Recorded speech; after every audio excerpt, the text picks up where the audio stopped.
berupa abnormal shutdown yang mulia. Apa? Abnormal shutdown. Terungkap, DVR CCTV di rumah dinas Sambo dimatikan paksa 26 kali. Ahli digital forensik dari Polri, Heri Priyanto, mengungkapkan bahwa perangkat DVR CCTV di sekitar rumah dinas Verdi Sambo di Kompleks Polri Duren 3 Jakarta Selatan dimatikan paksa 26 kali.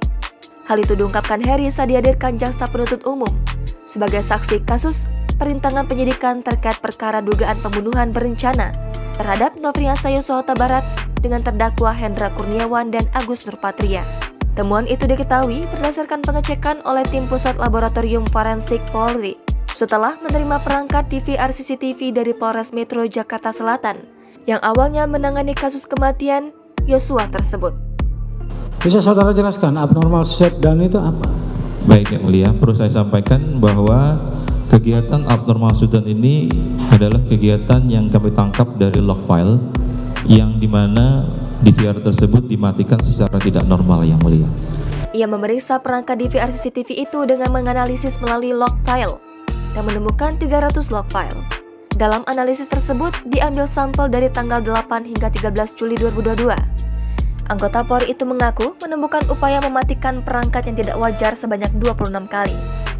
Abnormal shutdown pada tanggal 13 Juli tahun 2022 sebanyak 17 kali, 12 Juli 2022 sebanyak 7 kali, 10 Juli 2022 sebanyak 1 kali, dan 8 Juli 2022 sebanyak 1 kali.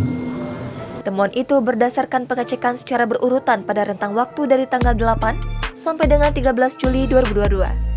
Henry menyampaikan bahwa adanya perbedaan ketika perangkat dimatikan normal dan tidak. Sebab jika DVR CCTV dimatikan secara tidak normal atau paksa, maka akan terbaca oleh sistem. Diketahui, Hendra Kurniawan dan Agus Nurpatria merupakan terdakwa obstruction of justice atau perintangan perkara kasus pembunuhan Yosua.